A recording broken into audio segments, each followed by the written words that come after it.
Olá, bem-vindos a mais um episódio do Teia de Histórias. Para quem não conhece, está chegando agora no canal, o Teia de Histórias é uma nova playlist do canal História com Damasco, aonde a gente está observando as histórias que acontecem na playlist de História do Brasil e falando sobre esses assuntos de outras formas, com outros olhares. E hoje eu trouxe para fazer essa análise, para dar essa olhada, essa bisolhada, né, diferente nessa história, o professor Anderson Barreto. Seja bem-vindo ao canal História com Damasco. Anderson, antes de a gente começar a fazer aquilo que a gente combinou, eu vou apresentar você para o público do canal. O Anderson Barreto é artista, multilinguagem e educador. Atua como educador de histórias, ator e performer. Em seu trabalho, estabelece incursões, entre arte, cura e ancestralidade, criando um ambiente de reflexão, escuta, afetividade. Atuou em diversos espetáculos, performances, intervenções urbanas e contações de histórias. Foi arte educadora em museus e centros culturais, como o CCBB, no Rio de Janeiro, o Museu do Meio Ambiente, também no Rio de Janeiro, a Biblioteca Parque, na Rocinha, e a Bienal de São Paulo. Atualmente, desenvolve pesquisas e trabalhos artísticos. É professor de literatura infanto-juvenil no Colégio Max, aqui no Rio de Janeiro, e cofundador do Comboio Coletivo Artístico e integrante da AIO, Encontro Negro de Tradição Oral. Caramba, cabe espaço para tanta coisa dentro de uma pessoa tão magrinha. Verdade. Desculpa a Isso é brincadeira. só um pouquinho também do trabalho. Bem-vindo, bem-vindo. Então, Obrigado. e gente, eu te trouxe aqui, né, para você contar para a gente o seu olhar para essa história, né, do Brasil colonial. Antes da gente começar a gravação, eu estava falando, né, o quanto eu estava indignada de quanto o povo preto, as histórias pretas aparecem quase que nada nesse período e elas já existiam, né? Sim. Sempre existiram. Na verdade, é muito importante a gente pensar, né, quando a gente vai falar em Brasil, a gente está trazendo essa abordagem, né, essa perspectiva racial para a nossa conversa, e eu vou falar enquanto pessoa preta que vive nesse Brasil, enquanto educador e artista que desenvolve as suas pesquisas, as suas narrativas a partir desse olhar, né, de uma pessoa africana em diáspora. Mas antes de falar, né, dessa diáspora africana do Brasil, é importante a gente pensar que os povos indígenas já habitavam essa terra, né? Sim. Antes mesmo da diáspora africana, antes dessas pessoas serem trazidas de uma maneira forçada para cá, né? Existe o povo indígena brasileiro que resiste há tantos anos, que continua resistindo e que muitas vezes a gente acaba não considerando no nosso discurso, né? Quando a gente vai falar de afroperspectiva, é importante a gente pensar que essa abordagem afroperspectiva, ela também inclui os povos indígenas brasileiros. Sim. Eu concordo, concordo com você nessa questão, né? Os índios já viviam aqui e viviam muito bem, felizes e obrigado, né? E a gente também encontra, assim, da perspectiva do índio na história do Brasil, até que você vê, né, pelo olhar do colonizador, muitas referências, mas é óbvio que é por aquele olhar, né? Do lugar, das pessoas, mas quando eu trouxe mais essa questão de que eu não encontro, que eu não vejo, essa perspectiva da história preta, né? Porque agora que a gente está tendo essa oportunidade, eu digo agora, porque agora que teve uma lei que foi, entendeu? Para trazer para a escola essas informações, agora que a África está conseguindo, né, respirar e começar a dizer quem ela é por ela mesma. Então, assim, são coisas assim bem recentes e que a gente está tendo essa oportunidade de conhecer e ficar deslumbrado com isso. Assim, gente, isso estava na história o tempo todo, só que ninguém contou, sabe? Quando você começa a ver as histórias dos super-heróis negros, né? Vou dizer super-heróis, mas assim, dos deuses, né? Quando você começa a entender tudo aquilo, até mesmo no Brasil colônia era muito comum a oração, né? Essa questão da catequização, né? Tanto dos índios quanto dos negros. E eu me descobri, assim, descobri um conto maravilhoso no livro do João do Rio, falando de como os negros rezavam naquela época do período colonial, né? Ele tem alguns documentos, assim, algumas coisas, e como essas rezas, essas orações, elas foram transformadas quando o processo de colonização começou a acontecer, e essa catequização começou a acontecer, e eles começaram a dizer, olha, não, você vai rezar assim, né? Que você é pecador, que você é isso, que você é aquilo, enfim, todos aqueles dogmas da Igreja Católica enquanto Estado, enfim, essas questões todas. Então, o quanto que toda essa história ela vai sendo, né? Não vou dizer apagada, porque ela sempre esteve ali, mas assim, quanto que ela não é valorizada, ela não aparece, e ela é tão importante porque traz para a gente uma identificação, né? Traz para a gente, porque, por exemplo, eu sou lida como branca, mas assim, o meu cabelo, né? O meu enfim, os meus traços são negros, porque minha mãe é negra, porque eu venho de uma família de negros e tudo mais. E quando eu estava ali estudando enquanto criança, ou enquanto estava dando aula enquanto educadora, eu pensava, caramba, nesse discurso que eu estou ensinando, como que eu ou o meu aluno vai querer se identificar? E aí, hoje, a gente tem essa descoberta do povo negro, assim, com tanta potência, né? Com tanta força. Hoje está muito diferente essa história. Não é que ela esteja muito diferente, é porque a gente não conhecia ela antes, entende, Anderson? O que acontece é que a gente está fazendo uma reestruturação de narrativa, né? Porque sempre existiram narrativas hegemônicas e as narrativas não hegemônicas. As narrativas que se pretendem hegemônicas, né? E aí a gente vai perceber, por exemplo, trazendo para a história do Brasil, quem é que conta essa história, né? Quem sempre contou essa história? Os próprios livros de história, os próprios historiadores que a gente tem, são todas referências brancas. E os teóricos que são estudados nas universidades, a maioria das referências, até esse momento que a gente está vivendo agora, sempre foi referências brancas que traziam essa leitura de Brasil a partir do seu ponto de vista, né? E aí a gente modifica essa narrativa quando a gente começa, enquanto preto, enquanto povo indígena, reivindicar a contação dessa história. Quando a gente entende que não foi feito, não foi dessa maneira.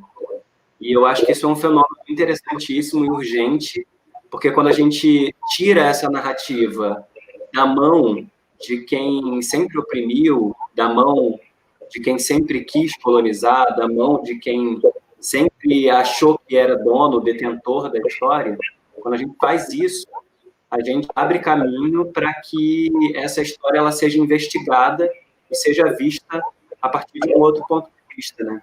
E é isso que está acontecendo. É muito por causa do movimento, o movimento preto, os movimentos sociais, os movimentos de reivindicação dos nossos direitos políticos, dos nossos direitos de contar a nossa própria história. Aí a gente está tendo acesso de uma maneira mais democrática e mais aberta a todo esse conteúdo que, de alguma forma, foi escondido por muitos anos. Né? Porque, como você disse, ele sempre existiu. Sim.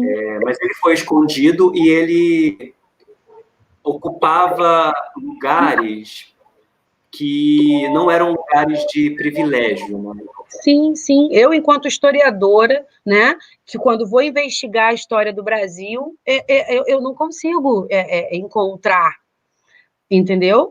Identificar. Por mais, assim, já tive oportunidades de ir trabalhar a história em lugares históricos, tipo como Ouro Preto, onde toda aquela cidade existe por causa do povo preto. Quem construiu aquilo foi o povo preto, entendeu? Então, assim, cadê o povo preto que não está aqui para contar isso? Sim. E é urgente, é urgente que a gente tenha essa possibilidade de reestruturar a nossa história, né? De descolonizar o nosso pensamento primeiro, né? Porque a gente, como educador, a gente tem que pensar que a gente foi educado dentro de uma estrutura colonial. Sim. Então, querendo ou não, por mais estudado que eu seja, por mais que eu esteja antenado em determinados assuntos, preciso entender que a educação que eu, Anderson, recebi foi uma educação colonizadora, uma educação que me colonizou. Então, de alguma maneira, eu, com os meus 33 anos, ainda reproduzo certas coisas que eu aprendi dentro dessa estrutura colonial. Então, é um trabalho de olhar para si mesmo todos os dias e tentar perceber onde eu estou sendo ou estou contribuindo com o olhar colonizador e onde eu não estou. Um exercício que nós, como educadores, como artistas, precisamos fazer o tempo inteiro. É um desafio, né? Sim, sim.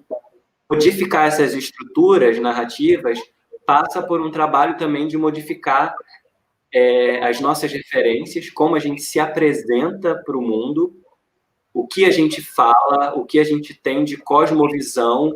Cosmovisão não, né? Cosmosentidos. Eu costumo dizer, muito inspirado na cultura da África Ocidental, que não existe uma cosmovisão, porque cosmovisão é algo que limita a nossa existência a partir de uma perspectiva vidente, né? Cosmovisão. Só que, na verdade, a gente sente o mundo com todos os sentidos, né? A gente não vê o mundo, a gente ouve o mundo, a gente sente o cheiro do mundo, o tato do mundo. A temperatura do mundo, tudo, né? Exatamente. Nós não temos só uma cosmovisão, nós temos cosmosentidos. E aí eu fico sempre me perguntando, será que o cosmosentido que eu trabalho é um cosmosentido anticolonial? É um cosmosentido que se conecta com a minha ancestralidade africana? Ou será que o meu cosmosentido de mundo está baseado numa experiência ocidental, numa experiência de consumo, numa experiência de querer impor ao outro a sua verdade? Nossa, isso e eu acho que pelo menos assim, no campo da arte, né? Quando você traz essa mentalidade de educador, arte educador, enquanto passou uma vida inteira sendo colonizado, né? E você, como que você explora essa potência que está dentro de você, né? Porque enquanto negro e tudo mais, assim, tantos talentos que estão dentro da gente que a gente vai descobrindo também, né? Sim. Dessa questão principalmente na contação de histórias, o prazer da oralidade, né? Que é um prazer que vem dessa questão, dessa tradição, dessa ancestralidade africana e indígena também, porque os indígenas, gente, ficam há quanto tempo, né, ao redor das fogueiras ali, e eram reuniões, e eram banquetes, enfim, tudo ali dialogando, trocando. A grande sabedoria era passada por quê? Por histórias, por narrativas dos pajés e tudo mais. Então, assim, é meio que a gente ir descobrindo essa história e que a gente ir se descobrindo e que a gente ir se identificando. Peraí, eu tenho isso, eu posso fazer. Como eu posso melhorar? E quanto mais você vai conhecendo a história, mais aprofundando, mais entre. Nossa, isso sempre teve aqui, eu nunca soube. Peraí, deixa eu me apropriar. Eu não sei se você sente mais ou menos dessa forma, né? Nessa questão da arte, e eu tenho visto, eu tenho assistido assim manifestações maravilhosas, assim. Às vezes eu choro com contos africanos assim que parecem bobos, né? Tem uma que eu acompanhei da Tatiana Henrique, ela falando o conto da galinha da Angola. Anderson, eu chorava. Porque é uma coisa que resgata um sentimento do que a minha avó me ensinava, sabe? Sabe aquele ensinamento da avó, preta velha, negra, enfim, que a gente não entendia muito com o discurso que a gente estava aprendendo na escola, que a gente estava vivendo com os coleguinhas, né? Que era totalmente diferente, capitalista, competitivo, e a avó falava, né? Tipo assim, seja o seu melhor, independente do outro. Assim. Né? Meio que a lição de Sim. moral, assim, a moral da história, né?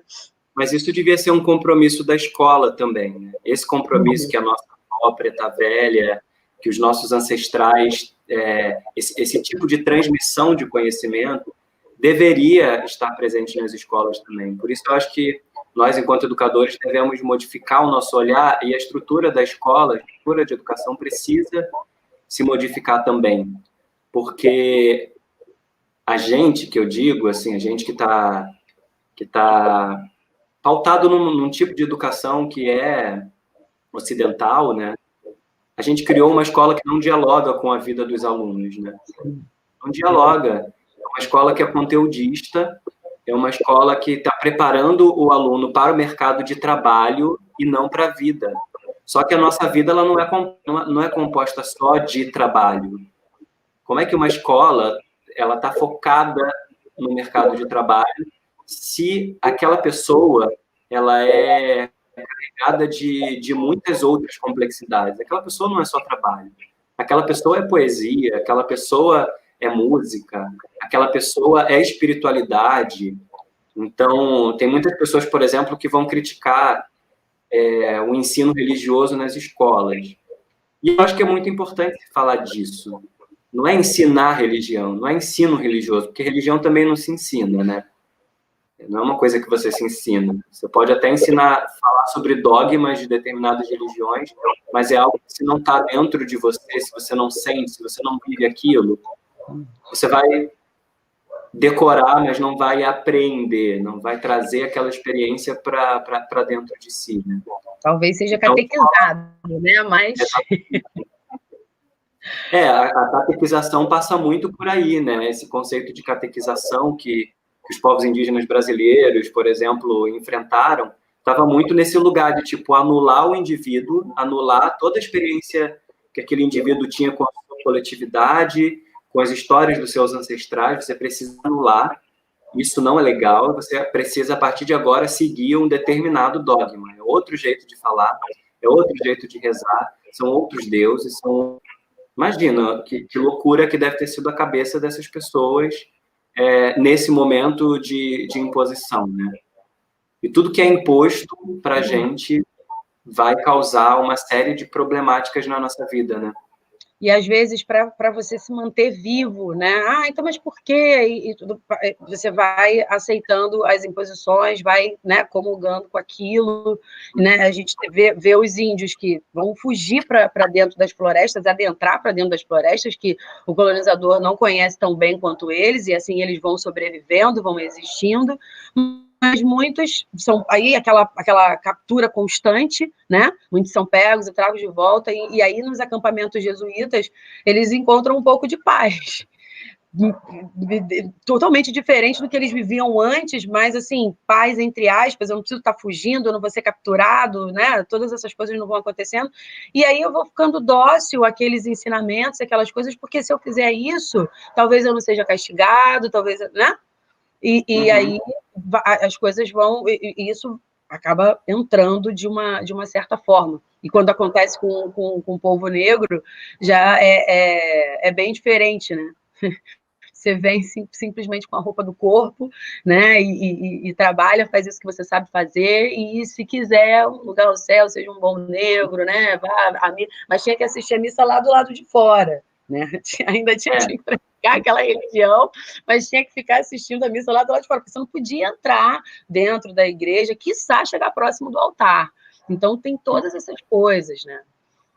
E fora que você está num território diferente, que você não conhece, né? Você não sabe para onde ir, não sabe para onde fugir. Então, o povo preto precisou criar uma série de estratégias realmente de sobrevivência.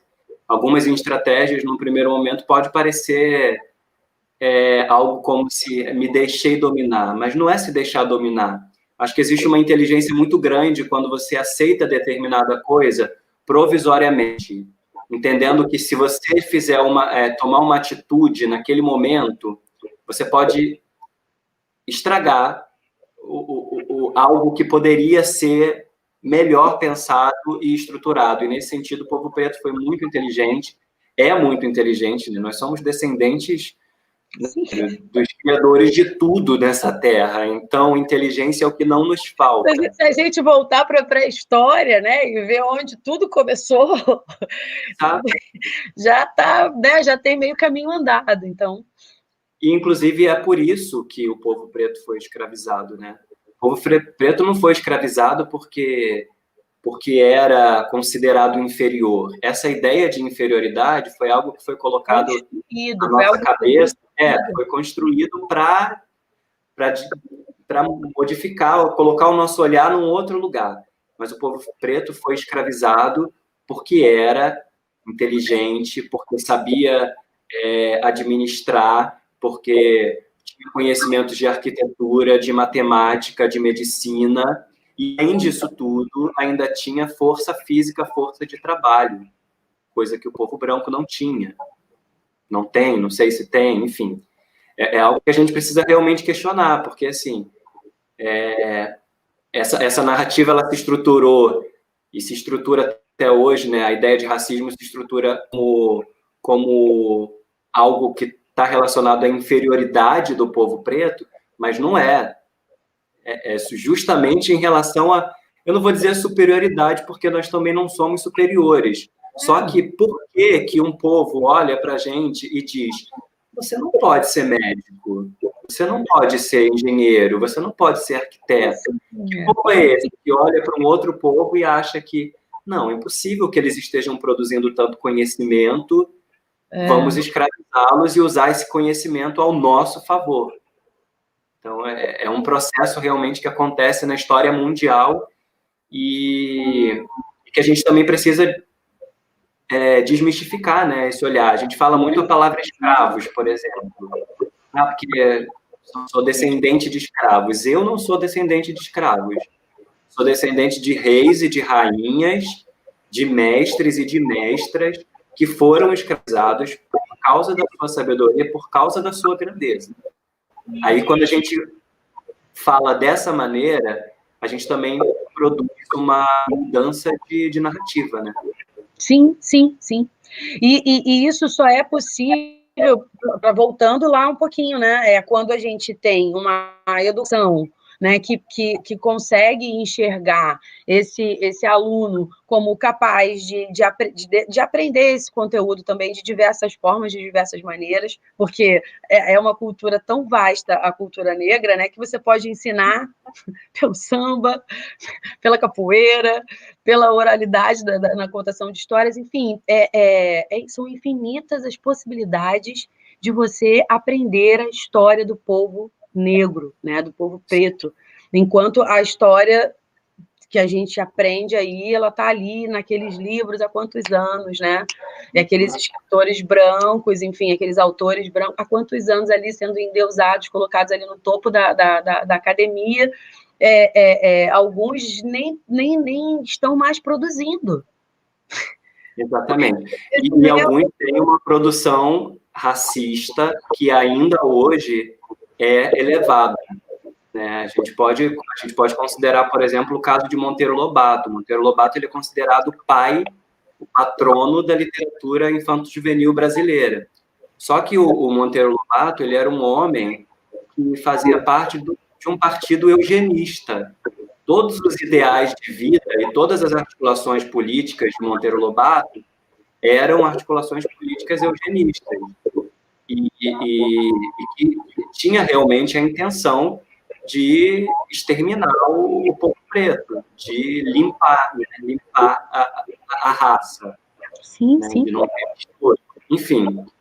É uma coisa absurda, né? E parece que aí a gente está meio que tentando defamar, tentando, né? Mas não está lá na história, você pode investigar, né? E a gente vai perceber no discurso dele, na literatura dele, porque não é só uma questão de ele era assim, mas a literatura dele não fala disso. Não, a literatura dele fala disso muito explicitamente, né? Você vai ver a diferença, por exemplo, entre Tia Anastácia e Dona Benta, o que se valoriza em Dona Benta e o que se desvaloriza em Tia Anastácia. Isso tudo são fatores que sempre tiveram presente na vida e na obra dos opressores, dos colonizadores, de quem se coloca no mundo como raça superior, né? Isso está presente no discurso de Lobato, e a gente precisa desmistificar e a gente precisa denunciar essas coisas, né? E não só denunciar, porque não adianta ele ser denunciado e continuar sendo o escritor mais lido nas escolas. Não estou dizendo que não se deve ler mais Monteiro Lobato ou que a gente deve queimar os livros de Monteiro Lobato. A questão não é essa. Mas ele não pode mais ser um escritor que está no patamar e que o próprio governo compra as suas obras para distribuir pelas escolas. Se a pessoa ela quer ir na biblioteca e ler um livro de Monteiro Lobato, eu acho que nós temos que ter liberdade para ler o que a gente quiser. Mas quando eu falo, por exemplo, de uma escola antirracista, que é algo que a gente ainda está longe de conseguir, a gente tem professores antirracistas que fazem um trabalho magnífico e um trabalho de resistência. Mas escolas antirracistas no Brasil são pouquíssimas, né? E aí, esse tipo de literatura, esse tipo de história, esse tipo de contação de histórias, não pode mais estar nas escolas como algo hegemônico, como algo que compõe um currículo. Porque é um currículo racista, né? A gente precisa realmente modificar essas estruturas. E aí, eu, enquanto educador, eu, enquanto artista, eu também preciso me posicionar, porque as escolas, as instituições, infelizmente, ainda não têm uma estrutura, e tem um currículo escolar, e tem o MEC, tem uma série de outras camadas que acabam colocando sujeitos como Monteiro Lobato no currículo da escola. Porque isso vem de outras estruturas, né, de outras camadas que está fora do meu enfim, da minha capacidade de atuação. Mas eu, como professor e como artista, eu posso entender que aquilo é currículo, mas eu posso também driblar esse currículo. E eu posso apresentar, já que eu preciso falar de Monteiro Lobato, eu apresento a obra e eu mostro para o meu aluno que aquela é uma obra racista. Porque é isso, a gente também... As crianças, elas sabem, as crianças, os adolescentes, a gente não precisa esconder essas coisas delas. Não, tá na internet esse discurso, né? E aonde elas estão passando a maior parte do tempo, inclusive agora na quarentena? É na internet. Exatamente. Entendeu? Então, eu acho que a gente até, enquanto educador, o papel do educador, eu acho que transcende o do professor, né? Eu tenho aí um pouquinho mais de primaveras à sua frente, por exemplo, na minha época, né, enquanto eu estudei, o professor era o detentor do conhecimento, enquanto eu estava na educação infantil, no ensino fundamental e no ensino médio, tipo, cala a boca, quem sabe aqui sou eu. Existia esse relacionamento. Hoje, o nosso relacionamento em sala de aula, enquanto educadores, né, independente da disciplina, do campo que você está, a gente entende que é preciso ter uma conexão com o aluno.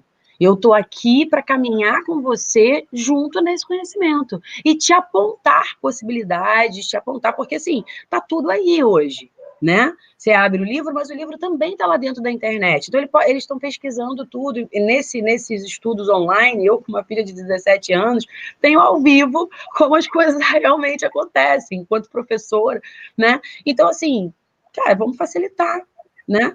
Vamos mostrar caminhos. Eu acho que é por aí. Exatamente. E se colocar como mediadores, né? Porque o conhecimento, ele não é algo que só o educador tenha posse dele, né? O conhecimento, ele é mais horizontal. Então, as crianças, os estudantes, eles também têm uma série de conhecimentos, inclusive, que a gente não tem. Sim, eu estou dando aula online também, né? E eles se resolveram muito mais rápido que eu no online. Às vezes me explicavam, não, mexe aqui, aperta esse botão aqui, e eu ficava perdido, e eles já sabiam daquilo, e tipo, eu estou aprendendo o tempo todo, né? E Eu até também. sobre o Mas sentido de acontece que mundo. eles já nasceram com isso na palma da mão, né? Uhum. E com todo o tempo do mundo para explorar isso. Então, se tem alguém que lê isso melhor do que a gente, são eles. E que é essa geração que vai estar ensinando a gente lá na frente cada vez mais, porque eles vão entender cada vez. Esse delay aí dessa geração para a nossa, a gente tem que assumir que existe, né?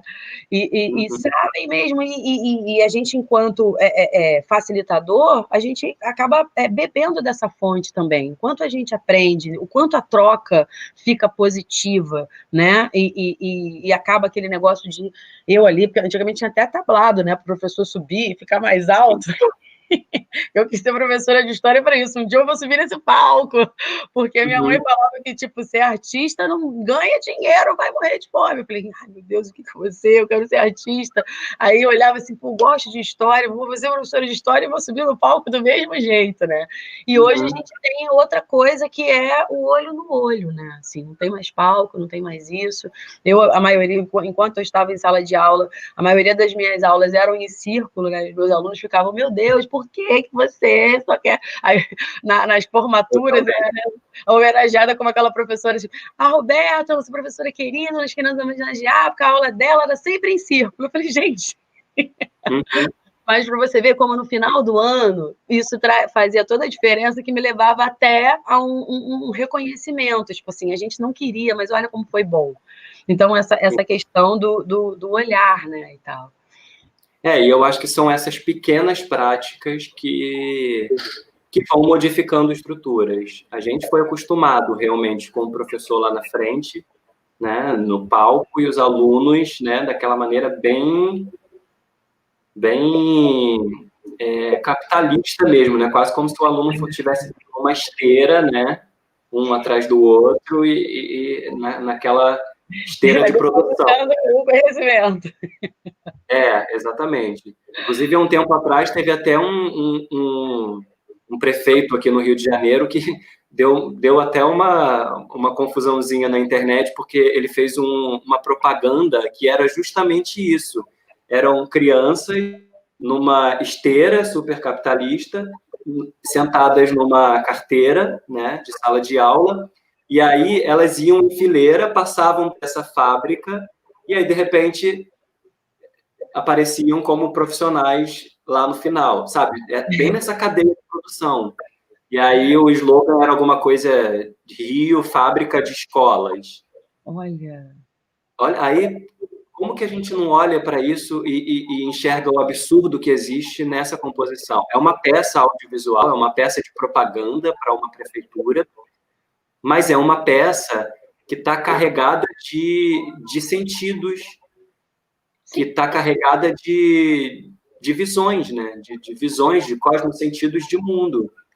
É uma peça que tem uma narrativa ali, né? E nesse caso, uma narrativa branca, uma narrativa patriarcal, uma narrativa colonizadora, ocidental, capitalista.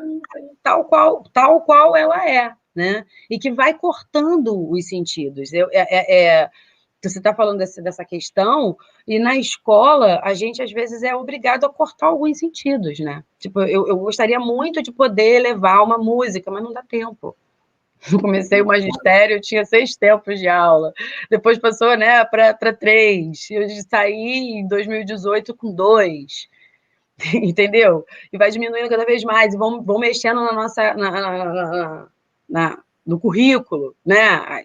Agora, em 2018, mexeu no currículo todo de história, quando entrou o novo governo. Então, assim, quanto que essa educação a gente está vendo, mas a gente está percebendo, porque, como você diz, tá cheio de sentidos aí, e toda a programação que a gente vê na televisão, e por ter muito cuidado também com as redes sociais, porque existe todo um processo ali para você estar sempre vendo a mesma coisa, ouvindo a mesma coisa, né, aquela questão da bolha, né, aquela crítica da bolha. Então, assim, é um processo, como você estava falando lá no começo, de se descobrir e de ver os sentidos e ver, cara, deixa eu acordar, porque o tempo todo você está sendo colocado para dormir e pensar, né, nesse pensamento colonizado. O tempo todo você está sendo levado para essa vertente. Mas eu fico aqui também muito ansiosa, porque o tempo vai passando, né? A gente tem aí um tempo cronometrado para esse bate-papo, porque senão eu ficava aqui conversando com você a vida inteira. E aí a gente separou para essa segunda parte aí do bate-papo algumas histórias para que a gente pudesse também ir além da troca, né, de palavras, de pensamentos, de sentimentos, para a gente poder mergulhar na história e sentir isso através da contação, que eu amo, né, amo o seu trabalho, sou sua fã, assim, sempre que eu posso, estou prestando a maior atenção, aprendendo, tem coisas que eu até anoto. Então, assim, estou super curiosa, assim, né? Naquela expectativa de quais histórias, surpresa até para mim, de quais histórias que vão ser contadas agora.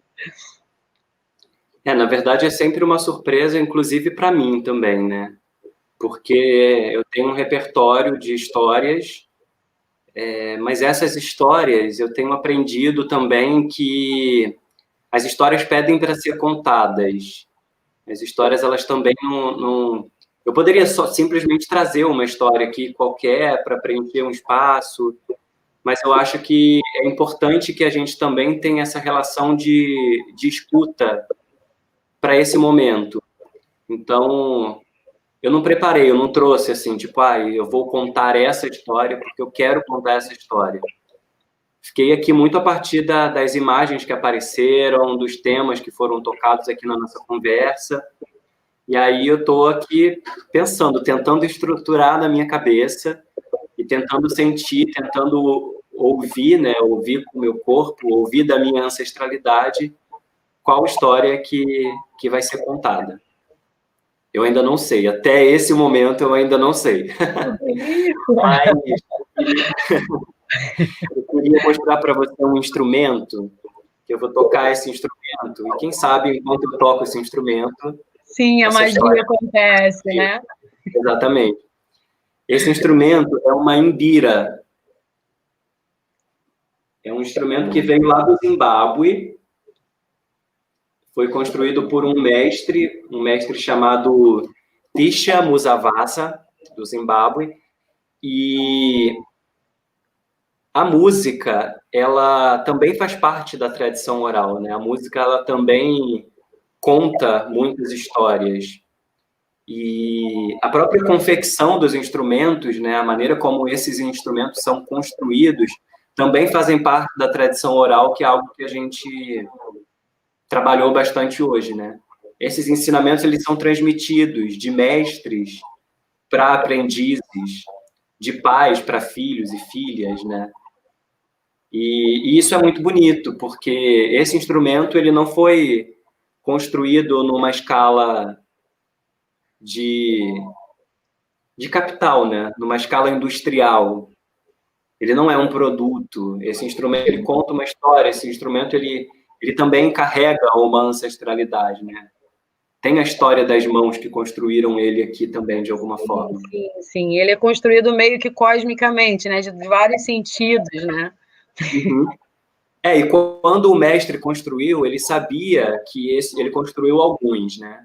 Ele sabia que esses instrumentos que ele construiu estavam sendo enviados para contadores de histórias no Brasil.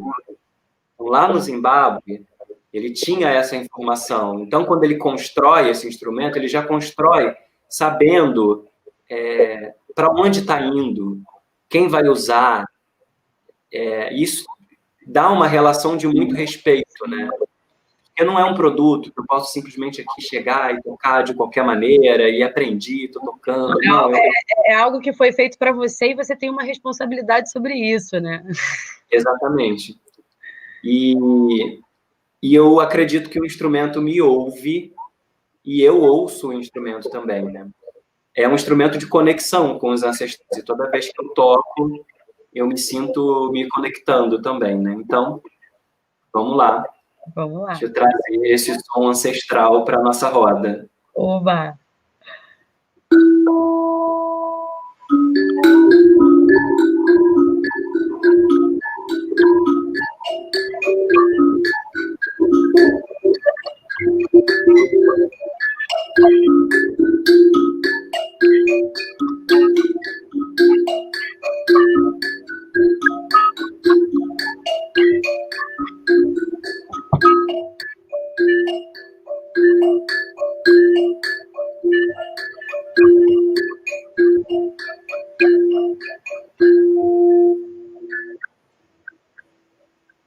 Que doce, né?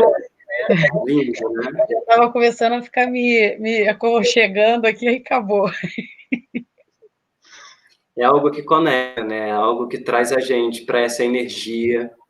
E esse instrumento do Zimbábue, e eu trago junto com ele algumas palavras que são de Moçambique. São palavras que dizem assim: Caringana, Wakaringana. Caringana, Wakaringana. Você consegue repetir comigo? Caringana, Uacaringana. Isso. Caringana, Wakaringana são palavras mágicas. São palavras que suspendem o tempo real, ou que a gente acha que é um tempo real, e inicia o tempo das histórias. São palavras que abrem o tempo para as histórias. Então, Caringana, Wa Caringana. Que o tempo das histórias aconteça agora. E eu lembrei agora de uma história também lá de Moçambique, já que eu falei essas palavras mágicas de Moçambique. A história que pediu para ser contada agora é uma história da tradição oral moçambicana.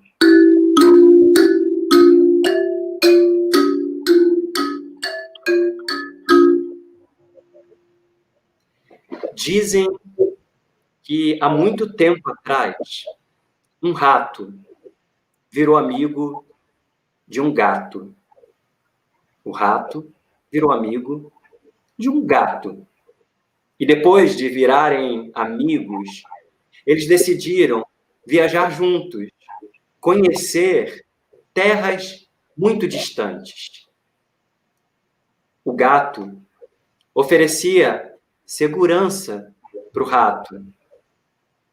O rato não parecia comida para o gato. Eles se juntaram nessa jornada e foram. Caminharam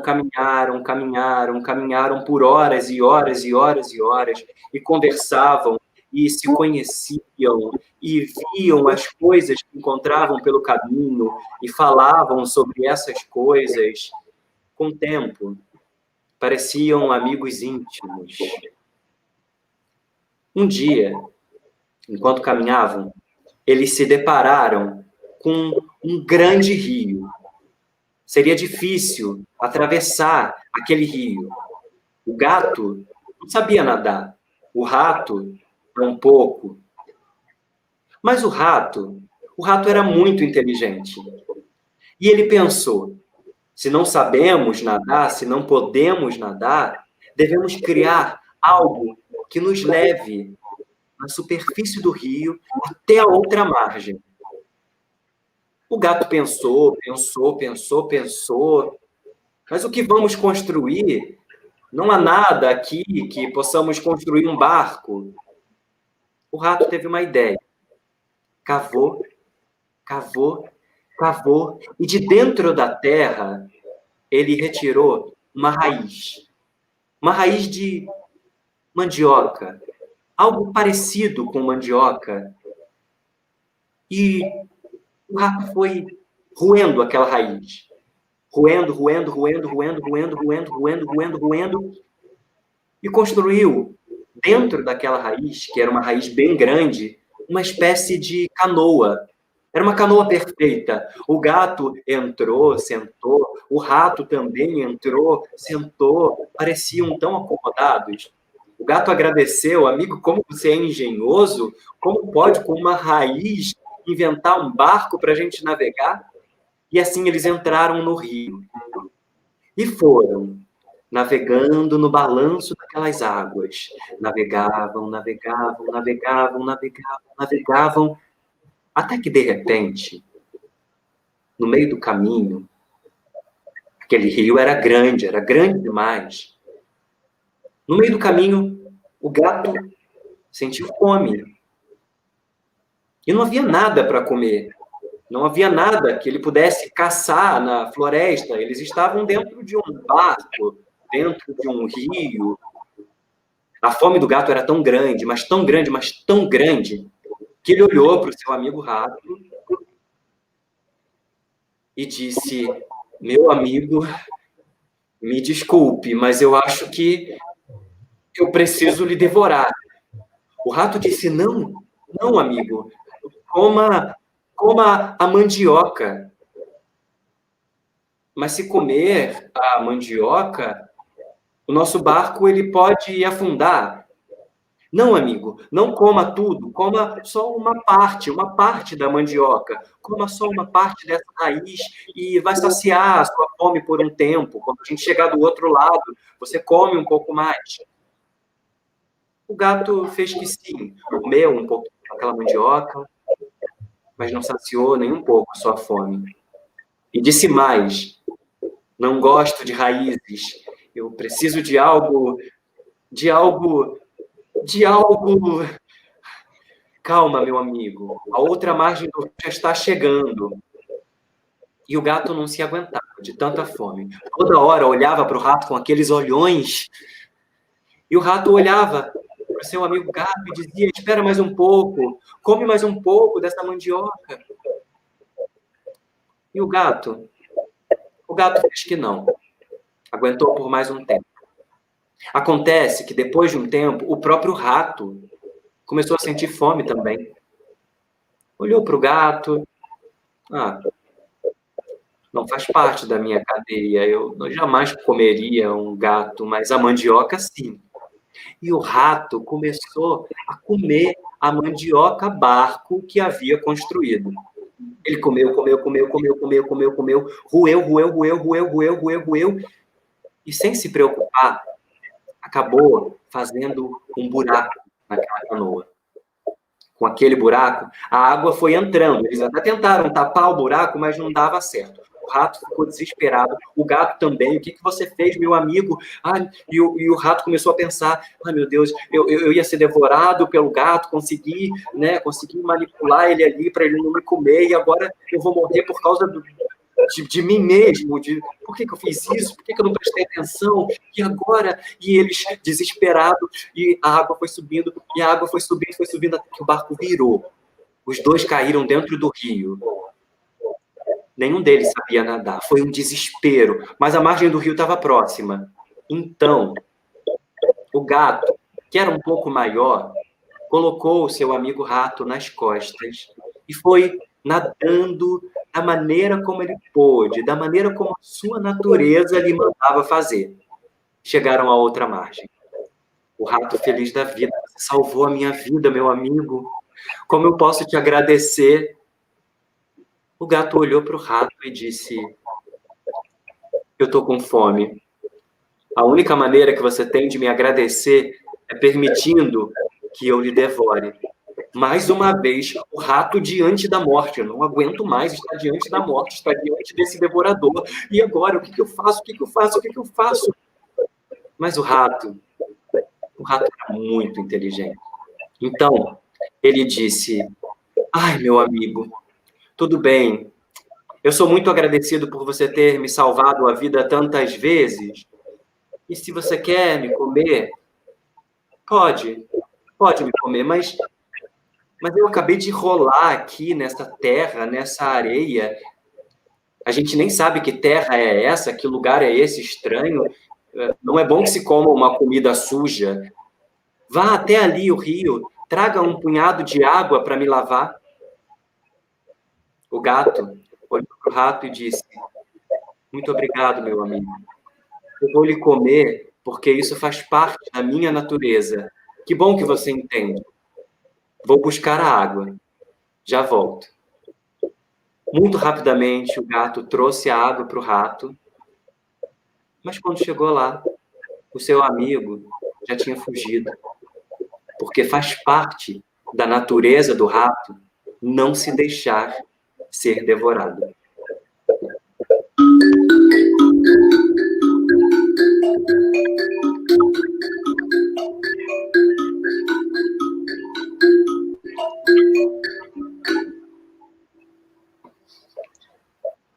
É muito gostoso, é muito gostoso. Eu fiquei aqui tal qual criança, né? Eu falei, gente, agora eu estava assim, na esperança do gato o tempo inteiro se redimir.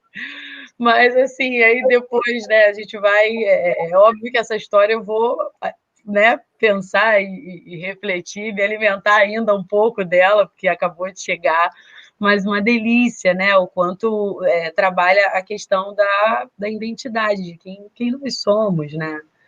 E, Exatamente.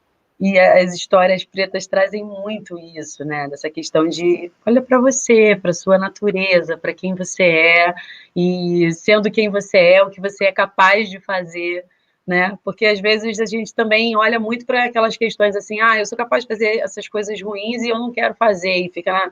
Mas assim, as coisas boas, né? Uhum. Que você é capaz de fazer e assim e maravilhosas assim, né? E o quanto você é inteligente, o quanto você mesmo não sabendo nadar, o quanto você, né, consegue, enfim, quanta grandeza, quantos detalhes assim para a gente ir se alimentando e lembrando de vez em quando, né? Porque a história passa, eu não sei se a palavra mágica faz isso também, mas as histórias passam a morar na gente depois que elas são contadas, né?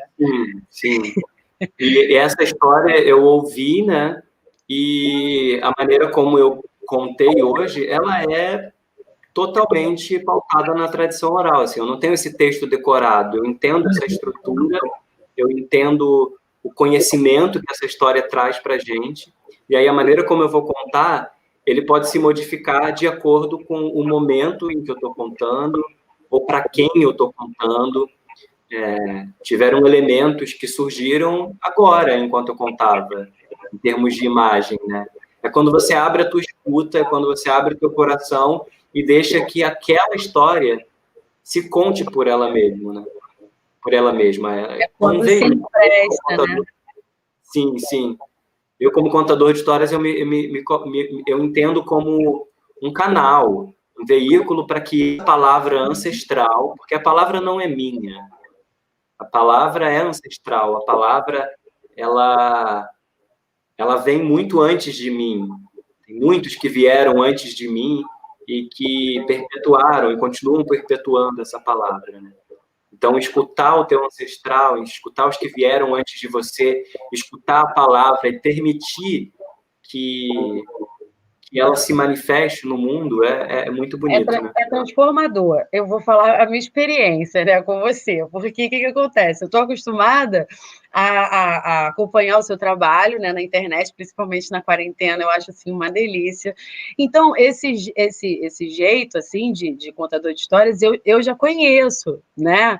Então, eu já me conectei algumas vezes. E aí, no momento da entrevista, era toda aquela polivalência que a gente leu na apresentação. Então, a gente estava assim conversando e tudo mais, mas era uma pessoa, né? E quando começa a contar a história e toda aquela coisa toda, eu acho que a gente consegue se conectar com muita coisa sua, né? Com muita bagagem, com muitas coisas, assim. E eu percebi também como se fosse, não tinha instante, assim, né? Mas como se você fosse pegando coisas da estante e fosse trazendo para a história, porque a cada momento de e agora o que vai acontecer? Saía uma coisa da cartola, assim, muito gostoso, muito Sim, gostoso, muito gostoso. E levar isso para a educação, levar isso para a sala de aula, esse prazer, né, de aprender, de estudar, de ouvir, isso é muito importante, né, Anderson? A gente está chegando no final, faltam 7 minutinhos, e eu queria te dar esse tempo, né, para a gente fazer a conclusão aí desse vídeo de hoje, para que você possa, enfim, deixar alguma coisa para a gente refletir de tudo isso que a gente falou, fazer um fechamento aí. eu queria então fechar com um provérbio, né? Um provérbio da África Ocidental, que é um provérbio que muitos griots, que são os nossos mestres da tradição oral, né? Muitos griots trazem e falam esse provérbio, que é: quando não souberes para onde ir, lembre-se de onde você veio. E isso é muito bonito, né? Quando a gente se sente perdido, quando a gente se sente assim, e agora? O que eu faço? Para onde eu vou? com quem eu falo, a quem eu acesso, ao que eu acesso. Em muitos momentos a gente se sente perdido, né, na vida. E quando esses momentos chegam, é só a gente se perguntar, né? Só a gente se lembrar de onde a gente veio. Olha para trás, tem todo um caminho atrás de você. Tudo Não é uma tão difícil. história, né? É uma história que quando você olha para trás, se você se permite, você sente cheiros, né? Você sente Exato. sensações, é verdade. E é isso, e assim, nós que somos o povo preto em diáspora, tivemos realmente a nossa história, muitas partes da nossa história apagadas, né? Muitos desses povos que vieram para o Brasil e para outras partes do mundo foram extraídos do seu território, das suas famílias, vieram para um lugar em que eles não falavam aquela língua. Então, essas histórias, de alguma maneira, elas foram se apagando. Eu não sei, se você perguntar para mim, eu não sei de que povo africano eu sou. A gente fala em país hoje em dia, né? Porque, enfim, tem essa divisão geográfica que também é uma divisão colonizadora. Sim, sim. Mas eu fico me perguntando de que país, né? De que povo eu vim. Eu não sei. Eu não sei, mas não é por isso que eu não tenho essa memória. Essa memória está no meu corpo, essa memória está na minha ancestralidade, essa memória está nas histórias que me escolhem para eu contar, essa memória está nos instrumentos, essa memória está na minha religiosidade, está na minha espiritualidade, está na maneira como eu enxergo as pessoas, como eu me relaciono com elas, está na maneira como eu respeito os mais velhos, os que vieram antes de mim. Isso tudo fala sobre o povo de onde eu vim. Talvez eu não tenha o nome desse povo específico, talvez eu não tenha o nome da minha família ainda, não sei de onde é. Mas essa reconexão e essa memória que é uma memória ancestral, talvez a memória linear a gente não tenha e nem nunca vai ter. Mas a memória ancestral é algo que ninguém pode apagar na gente, né? Basta um tambor. É o grande. E eu sinto a minha pele vibrar, porque eu sou isso, né? Eu sou tambor.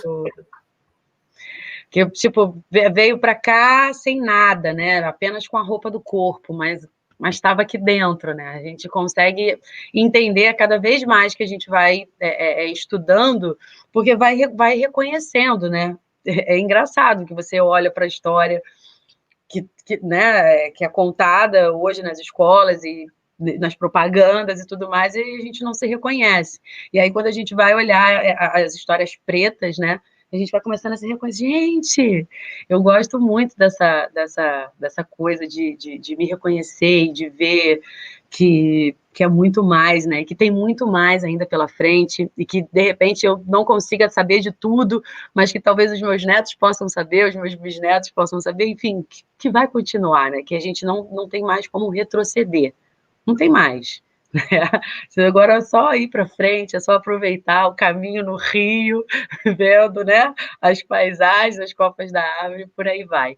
Querido, e com muito cuidado com esses gatos, porque tem muitos gatos que aparecem na nossa vida como se fossem os nossos amigos, mas a gente precisa entender, por exemplo, as questões da branquitude, né? A branquitude, historicamente, é um povo que oprimiu, e que continua oprimindo, que continua colonizando.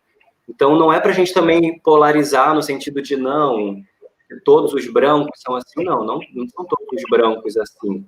Mas a gente precisa entender que, historicamente, essas pessoas representam os gatos.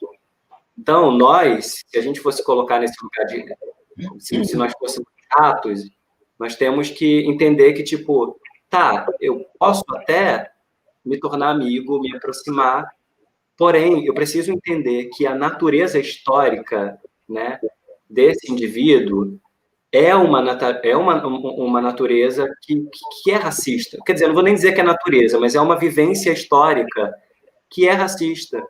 Então, basta ser branco para ser enxergado socialmente como alguém superior, ou não vai sofrer as mesmas coisas que a gente. Então, a gente precisa entender que os gatos existem, por mais amigos que eles pareçam ser, historicamente, os gatos estão tentando nos devorar. E como é que a gente faz isso? A gente tem que se fortalecer a nossa rede. A gente tem que fortalecer e valorizar os ratos que nos rodeiam. Eu adoro rato.